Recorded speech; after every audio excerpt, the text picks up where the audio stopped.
Hello guys, welcome to the channel dear English. आज हम पढ़ेंगे इंग्लिश क्लास 11th हॉर्नबिल का chapter number 1 the portrait of lady. So start करते हैं। यह चैप्टर लिखा है खुशवंत सिंह ने। वो अपनी दादी के एक पेन पोइट्री देते हैं जिसमें वे बताते हैं कि उनकी दादी किसी की भी दादी की तरह एक बूढ़ी महिला थी। 20 वर्ष से जब से उसने अपनी दादी को जाना था वह एक बूढ़ी महिला थी और उनका चेहरा झुर्रियों से भरा था। लोग कहते थे कि वह कभी युवा व सुंदर थी और उनके एक पति भी थे, परंतु इस बात पर विश्वास करना कठिन था। वह लेखक कहता है कि उनके दादाजी का चित्र बैठक में अंगीठी के ऊपर लटका हुआ था। उन्होंने एक बड़ी पगड़ी पहनी हुई थी और ढीले कपड़े पहने थे। उनकी बहुत लंबी लंबी सफ़ेद दाढ़ी थी। उनकी छाती का अधिकतर हिस्सा उस सफ़ेद दाढ़ी से ढका हुआ था और वे कम से कम 100 वर्ष के लगते थे। मतलब कि उनके दादाजी बहुत बूढ़े थे। वह बताते हैं, लेखक बताते हैं कि उनके दादाजी ऐसे व्यक्ति लगते हैं जिनके 100 वर्ष के लगते हैं। वे ऐसे नहीं लगते कि उनकी कोई पत्नी या बच्चे हों। वो ऐसे लगते हैं जिनके बहुत से पोते या पोती हों। और फिर वह कहते हैं कि उनकी दादी अक्सर उन खेलों के बारे में बताया करती थी जिन्हें वह बचपन में खेलती थी, और लेखक उन कहानियों को ऐसे सुना करते थे जैसे कोई महान संत अपनी कहानियाँ बता रहा हो। उसके बाद वह अपनी दादी के बारे में बताते कि उनकी दादी थोड़ी नाटी थी, थोड़ी मोटी सी थी और थोड़ी सी झुकी हुई थी। उनका चेहरे पर बहुत सारी झुर्रियाँ थी और उन्हें विश्वास था कि लेखक को विश्वास था कि जब से उसने अपनी दादी को देखा है वो ऐसी ही दिखती थी। वह बूढ़ी थी। वह इतनी ज़्यादा बूढ़ी दिखती थी कि उन्हें लगता था कि वह इससे ज़्यादा बूढ़ी हो ही नहीं सकती थी।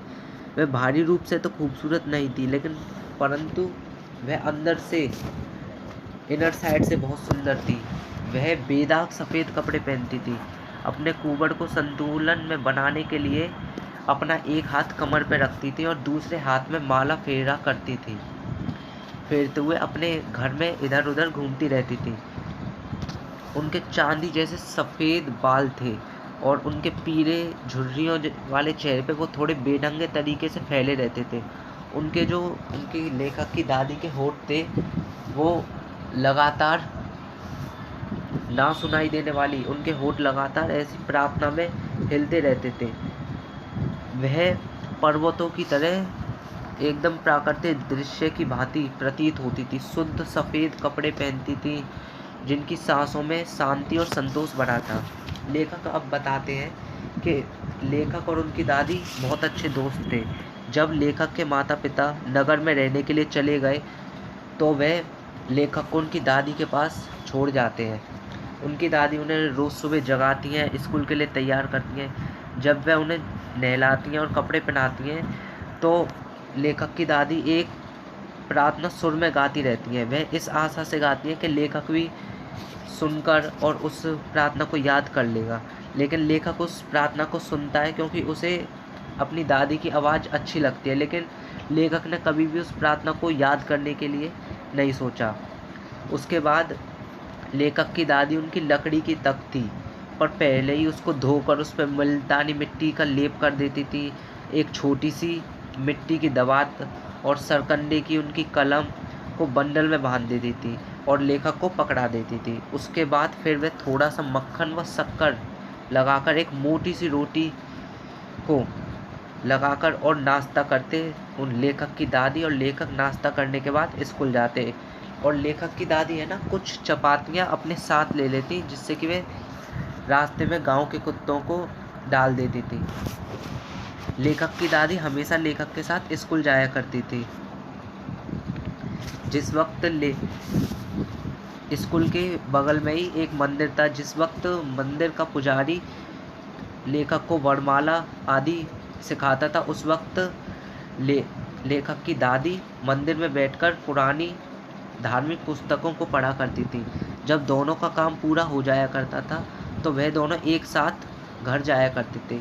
उनके पीछे पीछे गांव के कुत्ते आया करते थे जिन्हें वे बासी रोटियां डाला करते थे। कुत्ते आपस में रोटियों के लिए झगड़ा करते थे। और घुर्राते हुए उनके पीछे पीछे आते थे। जब लेखक के माता पिता शहर में अच्छे से सेटल हो जाते हैं, उसके बाद फिर वे लेखक को और उनकी दादी को अपने घर पर बुला लेते हैं। ये यहाँ पर उनका एक फ्रेंडशिप का एक टर्निंग पॉइंट आता है। इसके बाद वह एक कमरे में ही रहते थे। उनकी दादी अब लेकिन लेखक की दादी लेखक के साथ स्कूल नहीं जाती थी। लेखक अब एक अंग्रेजी स्कूल में पढ़ता था और बस से स्कूल जाया करता था। अब जो जहाँ पर वो रहते थे वहाँ पर गली में कुत्ते भी नहीं रहते थे, इसलिए अब लेखक की दादी ने अपने घर के आंगन में चिड़ियों को खाना खिलाना शुरू किया। जैसे जैसे वर्ष बीतते गए, लेखक का और उनकी दादी का मिलना थोड़ा कम होता गया। पहले कुछ समय तक तो उसने लेखक की दादी ने लेखक को जगाना, स्कूल के लिए तैयार करना जारी रखा। और जब लेखक स्कूल से वापस आता तो वह पूछती कि अध्यापक ने उसे क्या पढ़ाया। तो लेखक उन्हें अंग्रेजी के शब्द और पश्चिम ज्ञान विज्ञान की बातें और गुरुत्व के नियम, आर्किमिडीज के प्रिंसिपल आदि ऐसी बहुत सी चीज़ बताते। इससे दादी दुखी हो जाती थी, लेखक की दादी दुखी हो जाती थी, क्योंकि लेखक की दादी उन अंग्रेजी पाठों को पढ़ नहीं पाती थी, समझ नहीं पाती थी और ना ही लेखक की पढ़ाई में मदद कर पाती थी। और वो इस बात पे विश्वास नहीं करती थी कि लेखक को ईश्वर व धार्मिक ग्रंथों के बारे में कुछ भी नहीं सिखाया जाता था। एक बार लेखक ने घर पे आकर अपनी दादी को बताया कि उन्हें संगीत सिखाया जाता है, लेकिन उनकी दादी दुखी हो गई, क्योंकि उनके हिसाब से संगीत भिखारी या अन्य किस्म के लोग गाया करते थे। वो जो संगीत था वो मतलब लेखक की दादी को लगता था कि संगीत सीखना अच्छा नहीं है। उसने लेखक की दादी ने इस बात पर कुछ कहा तो नहीं, लेकिन जो उन बिल्कुल शांत थी, चुप्पी थी उनकी, उसका अर्थ बिल्कुल असहमति था। उसके पश्चात इस बात के पश्चात जो लेखक की दादी थी वह लेखक से बहुत कम मिला करती थी, कभी कभार बोलती थी। जब लेखक ने विश्वविद्यालय जाने लगा तो लेखक को एक अलग कमरा दे दिया गया, जिससे उनकी जो दोस्ती की एक आखिरी कड़ी थी, लास्ट पॉइंट, टर्निंग पॉइंट था, वो ख़त्म हो गया। अब लेखक की दादी ने अपना एकांतवास स्वीकार कर लिया। वह किसी से बात करने के लिए वह किसी से ज़्यादा बात नहीं करती थी और वह ज़्यादातर चरखा चलाती थी। वह सूर्योदय से सूर्यास्त तक चरखे पर बैठी सूत काटती और भजन गाती थी। दोपहर को वह चिड़ियों को दाना डालने के लिए कुछ समय के लिए आराम करती। जब वह बरामदे में बैठकर रोटी के छोटे छोटे टुकड़े करती तो सैकड़ों छोटी छोटी चिड़ियाँ उनके चारों ओर इकट्ठी हो जाती और ची ची करके एक सचमुच का पागलखाना सा बना देती थी। और बहुत सी चिड़िया रहती थी जो आकर के लेखक की दादी के पैरों पर बैठ जाती, कुछ उनके कंधों पर, कुछ तो उनके सिर पर भी बैठ जाती थी, पर वे मुस्कुराती रहती और कभी भी उन चिड़ियाओं को भगाती नहीं थी। यह काम आधा घंटा के लिए दिन में चलता था और यह उनके दिन का सबसे खुशी का पल था। जब लेखक ने अपनी आगे की पढ़ाई के लिए विदेश जाने का निश्चय किया तो उन्हें विश्वास था कि उनकी दादी बेचैन हो जाएंगी, क्योंकि लेखक को अब उनसे 5 वर्ष के लिए दूर रहना था। और उनकी आयु और लेखक की दादी की इतनी आयु हो गई थी, तो लेखक को विश्वास नहीं था कि जब वो लौटेगा तो उनकी दादी रहेंगी भी नहीं। लेकिन उनकी दादी को विश्वास था कि वो जब तक जीवित रहेंगी, और उनकी दादी थी वो भावुक भी नहीं हुई। लेकिन उनकी दादी, लेखक की दादी, लेखक को स्टेशन छोड़ने आई।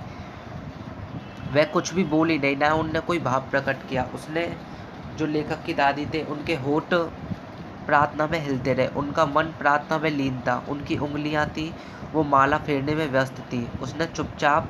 लेखक की दादी ने चुपचाप से लेखक का माथा चूमा, और जब लेखक वहाँ से जाता है तो वह उस गीली छाप को उनके बीच का आखिरी शारीरिक संपर्क समझता है, क्योंकि लेखक की दादी की उम्र बहुत थी, तो वह समझता है कि जब तक वह वापस लौटे तो लेखक की दादी रहे ना रहे इसलिए। लेकिन 5 वर्ष के पश्चात जब वह घर लौटता है और लेखक अपनी दादी से स्टेशन पर मिलता है, तो वह देखता है कि उनकी दादी एक दिन भी बूढ़ी नहीं लगती। वह जिस वक्त गया था उस वक्त उनकी दादी जितनी बूढ़ी थी आज भी उतनी बूढ़ी थी।